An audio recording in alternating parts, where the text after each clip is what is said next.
ನಮಸ್ಕಾರ, ನಾನು ಹನುಮಂತೇಶ್. ಉತ್ತರಾಖಂಡ್ ರಾಜ್ಯದಲ್ಲಿ ಏಕರೂಪ ನಾಗರಿಕ ಸಂಹಿತೆ ಜಾರಿಗೆ ಬಂದಿದೆ. ಈ ಮೂಲಕ ಯುಸಿಸಿ ಜಾರಿ ಮಾಡಿದ ದೇಶದ ಮೊದಲ ರಾಜ್ಯವೆಂಬ ಖ್ಯಾತಿ ಪಡೆದಿದೆ. ಸದ್ಯ ಇದು ದೇಶದಾದ್ಯಂತ ರಾಜಕೀಯ ಚರ್ಚೆಗಳನ್ನು ಹುಟ್ಟುಹಾಕಿದೆ.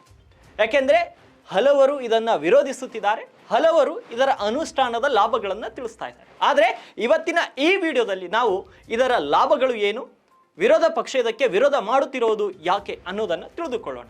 ಡೆಹ್ರಾಡೂನ್ನಲ್ಲಿ ನಡೆದಂಥ ಕಾರ್ಯಕ್ರಮವೊಂದರಲ್ಲಿ ಮುಖ್ಯಮಂತ್ರಿ ಪುಷ್ಕರ್ ಸಿಂಗ್ ಧಾಮಿ ಅವರು ಈ ಮೂಲಕ ಸ್ವಾತಂತ್ರ್ಯದ ನಂತರ ಯುಸಿಸಿಯನ್ನು ಅಳವಡಿಸಿಕೊಂಡ ದೇಶದ ಮೊದಲ ರಾಜ್ಯ ಉತ್ತರಾಖಂಡ್ ಆಗಿದೆ ಅಂತ ಹೇಳಿದರು.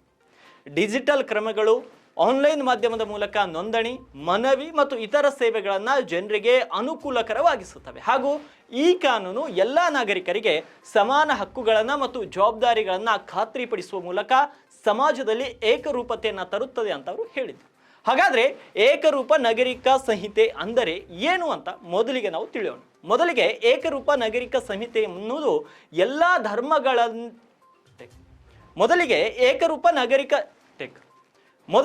ಏಕರೂಪ ನಾಗರಿಕ ಸಂಹಿತೆ ಎನ್ನುವುದು ಎಲ್ಲ ಧರ್ಮಗಳಾದ್ಯಂತ ವೈಯಕ್ತಿಕ ಕಾನೂನುಗಳನ್ನು ಪ್ರಮಾಣೀಕರಿಸುವ ಗುರಿಯನ್ನು ಹೊಂದಿರುವ ಕಾನೂನುಗಳ ಒಂದು ಗುಂಪಾಗಿದೆ. ಸದ್ಯ ಈ ಕಾನೂನು ದೇಶದಾದ್ಯಂತ ಪರ ವಿರೋಧ ಎರಡು ಅಲೆಯನ್ನು ಹುಟ್ಟುಹಾಕಿದೆ. ಒಂದೆಡೆ ಇದರ ಪ್ರತಿಪಾದಕರು ಸಮಾನತೆಗಾಗಿ ವಾದಿಸಿದರೆ, ಮತ್ತೊಂದೆಡೆ ಇದರ ವಿರೋಧಿಗಳು ಸಂಭವ್ಯ ಸಾಮಾಜಿಕ ವಿಭಜನೆಗಳ ಬಗ್ಗೆ ಎಚ್ಚರಿಕೆಯನ್ನು ನೀಡ್ತಾರೆ. ಏಕರೂಪ ನಾಗರಿಕ ಸಂಹಿತೆ ಎಂದರೆ ಇಡೀ ದೇಶದಲ್ಲಿ ಪ್ರತಿಯೊಂದು ಧರ್ಮ, ಜಾತಿ, ಪಂಗಡ, ವರ್ಗಕ್ಕೆ ಒಂದೇ ನಿಯಮವಿರುವುದು. ಏಕರೂಪ ನಾಗರಿಕ ಸಂಹಿತೆಯು ಜಾತ್ಯತೀತ ಕಾನೂನಾಗಿದ್ದು, ಅದರ ಅನುಷ್ಠಾನವಾದರೆ ಬೇರೆಲ್ಲ ಧರ್ಮಗಳ ವೈಯಕ್ತಿಕ ಕಾನೂನುಗಳು ಅಂತ್ಯಗೊಳ್ಳುತ್ತವೆ. ಇದೀಗ ಹಿಂದೂ, ಮುಸ್ಲಿಂ, ಕ್ರಿಶ್ಚಿಯನ್ ಮತ್ತು ಪಾರ್ಸಿ ಸಮುದಾಯಗಳು ವಿಭಿನ್ನ ಧಾರ್ಮಿಕ ಕಾನೂನುಗಳನ್ನು ಹೊಂದಿವೆ. ಹಿಂದೂ ಕಾನೂನು ಬುದ್ಧ, ಜೈನ ಮತ್ತು ಸಿಖ್ ಧರ್ಮಗಳ ಅನ್ವಯಿಗಳಿಗೂ ಅನ್ವಯಿಸುತ್ತದೆ.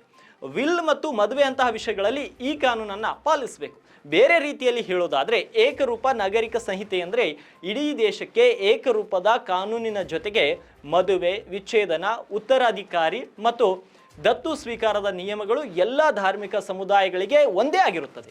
ಏಕರೂಪ ನಾಗರಿಕ ಸಂಹಿತೆ ಅನುಷ್ಠಾನದ ಲಾಭಗಳು ಇವಾಗ ನಾವು ತಿಳಿದುಕೊಳ್ಬೇಕಾಗುತ್ತೆ. ಯುಸಿಸಿಯು ರಾಷ್ಟ್ರೀಯ ಏಕೀಕರಣದ ದೃಷ್ಟಿಯಿಂದ ಧರ್ಮವನ್ನು ಸಾಮಾಜಿಕ ಸಂಬಂಧಗಳು ಮತ್ತು ವೈಯಕ್ತಿಕ ಕಾನೂನುಗಳಿಂದ ಪ್ರತ್ಯಕ್ಷಗೊಳಿಸುತ್ತದೆ. ಇದರಿಂದ ಸಮಾಜದಲ್ಲಿ ಸಮಾನತೆ ಮತ್ತು ಸಾಮರಸ್ಯ ಹೆಚ್ಚಾಗುತ್ತದೆ. ಇನ್ನು ಯುಸಿಸಿಯ ವೈಯಕ್ತಿಕ ಕಾನೂನುಗಳ ಅಂತರ್ಗತ ತಾರತಮ್ಯದ ನಿಬಂಧನೆಗಳನ್ನು ತೆಗೆದುಹಾಕುವ ಮೂಲಕ ಲಿಂಗ ತಾರತಮ್ಯ ತೆಗೆದುಹಾಕಿ ನ್ಯಾಯ ಒದಗಿಸುತ್ತದೆ. ಉದಾಹರಣೆಗೆ ಇದು ಮದುವೆ, ವಿಚ್ಛೇದನ, ಉತ್ತರಾಧಿಕಾರ, ದತ್ತು ನಿರ್ವಹಣೆ, ಇತರೆ ವಿಷಯಗಳಲ್ಲಿ ಮಹಿಳೆಯರಿಗೆ ಸಮಾನ ಹಕ್ಕು ಮತ್ತು ಸ್ಥಾನಮಾನವನ್ನು ನೀಡುತ್ತದೆ. ಇನ್ನು ಯುಸಿಸಿಯಲ್ಲಿ ಧರ್ಮ ಆಯ್ಕೆಯ ಸ್ವಾತಂತ್ರ್ಯವಿದ್ದು, ಅಂತರ್ಜಾತಿ ಮತ್ತು ಅಂತರ್ಧರ್ಮೀಯ ವಿವಾಹಗಳ ಸಂದರ್ಭದಲ್ಲಿ ದಂಪತಿಗಳ ರಕ್ಷಣೆಯನ್ನು ಪ್ರೋತ್ಸಾಹಿಸುತ್ತದೆ ಹಾಗೂ ಕಾನೂನು ವ್ಯವಸ್ಥೆಯ ಸರಳೀಕರಣ ಮತ್ತು ತರ್ಕಬದ್ಧಗೊಳಿಸುತ್ತದೆ. ಇದು ವಿಭಿನ್ನ ವೈಯಕ್ತಿಕ ಕಾನೂನುಗಳಿಂದ ಉಂಟಾಗುವ ವೈಪರೀತ್ಯಗಳನ್ನು ತೆಗೆದುಹಾಕುವ ಮೂಲಕ ನಾಗರಿಕ ಮತ್ತು ಕ್ರಿಮಿನಲ್ ಕಾನೂನುಗಳನ್ನು ಸಮನ್ವಯಗೊಳಿಸುತ್ತದೆ. ಯುಸಿಸಿಯು ಕೆಲವು ವೈಯಕ್ತಿಕ ಕಾನೂನುಗಳಲ್ಲಿ ಜಾರಿಯಲ್ಲಿರುವಂಥ ಪ್ರತಿಗಾಮಿ ಅಭ್ಯಾಸಗಳನ್ನು, ಮುಖ್ಯವಾಗಿ ತ್ರಿವಳಿ ತಲಾಖ್, ಬಹುಪತ್ನಿತ್ವ, ಬಾಲ್ಯ ವಿವಾಹ ಮುಂತಾದ ಮಾನವ ಹಕ್ಕುಗಳ ಮೌಲ್ಯಗಳಿಗೆ ವಿರುದ್ಧವಾದ ಆಚರಣೆಗಳನ್ನು ತೆಗೆದುಹಾಕುತ್ತದೆ. ಇದು ಪ್ರಗತಿಪರ ಮತ್ತು ಅಂತರ್ಗತ ಪ್ರಜಾಪ್ರಭುತ್ವವಾಗಿ ಭಾರತವನ್ನು ಅಂತಾರಾಷ್ಟ್ರೀಯ ಮಟ್ಟದಲ್ಲಿ ಗುರುತಿಸಿಕೊಳ್ಳುವ ಹಾಗೆ ಮಾಡುತ್ತದೆ. ಇದು ಭಾರತದ ಕಾನೂನು ಚೌಕಟ್ಟನ್ನು ಜಾಗತಿಕ ಮಾನವ ಹಕ್ಕುಗಳ ಮಾನದಂಡದೊಂದಿಗೆ ಜೋಡಿಸುತ್ತದೆ. ಆದರೆ ಇದನ್ನು ಹಲವರು ವಿರೋಧಿಸುತ್ತಿದ್ದಾರೆ, ವಿಶೇಷವಾಗಿ ವಿರೋಧ ಪಕ್ಷಗಳು. ಹಾಗಾದರೆ ಈ ವಿರೋಧ ಪಕ್ಷಗಳು ವಿರೋಧಿಸುತ್ತಿರುವುದು ಯಾಕೆ ಅಂತ ನೋಡಿದರೆ, ದೇಶದ ಪ್ರಮುಖ ವಿರೋಧ ಪಕ್ಷವಾಗಿರುವಂತಹ ಕಾಂಗ್ರೆಸ್ ಹಲವು ಕಾರಣಗಳಿಂದ ವಿರೋಧ ಮಾಡುತ್ತಿದೆ. ಮೊದಲನೇದು, ವಿರೋಧ ಪಕ್ಷದಲ್ಲಿ ಇದೇವೆ ಅನ್ನೋ ಕಾರಣಕ್ಕೆ ವಿರೋಧಿಸುತ್ತಿದೆ. ಅವರಿಗೆ ಜನರ ಹಿತಕ್ಕಿಂತ ಪಕ್ಷದ ವರ್ಚಸ್ಸೇ ಮುಖ್ಯ ಆಗಿದೆ. ಇನ್ನು ಎರಡನೆಯದು, ವೋಟ್ ಬ್ಯಾಂಕ್ ತುಷ್ಟೀಕರಣ.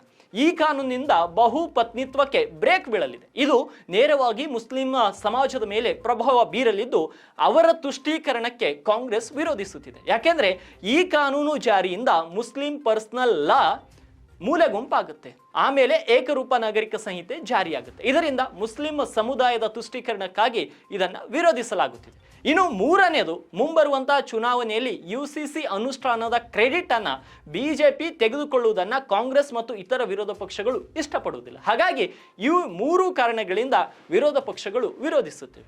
ಏನೇ ಆಗಲಿ, ಸಂವಿಧಾನವನ್ನು ಅನುಸರಿಸಿ ಯುಸಿಸಿಯನ್ನು ಜಾರಿ ತರಲು ಪ್ರಯತ್ನಿಸುತ್ತಿರುವಾಗ ಕೆಲವು ಜನರ ಪ್ರತಿಕ್ರಿಯೆಯನ್ನು ನೋಡಿ ನಾನು ಕೂಡ ದಿಗ್ಭ್ರಮೆಗೊಂಡಿದ್ದೇನೆ.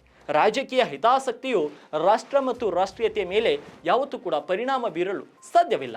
ಇನ್ನು ಈ ರೀತಿಯ ಲೇಟೆಸ್ಟ್ ಅಪ್ಡೇಟ್ಸ್ಗಳಿಗಾಗಿ ನಮ್ಮ ಚಾನಲ್ಗೆ ಸಬ್ಸ್ಕ್ರೈಬ್ ಮಾಡ್ಕೊಳ್ಳೋದನ್ನು ಮರಿಬೇಡಿ.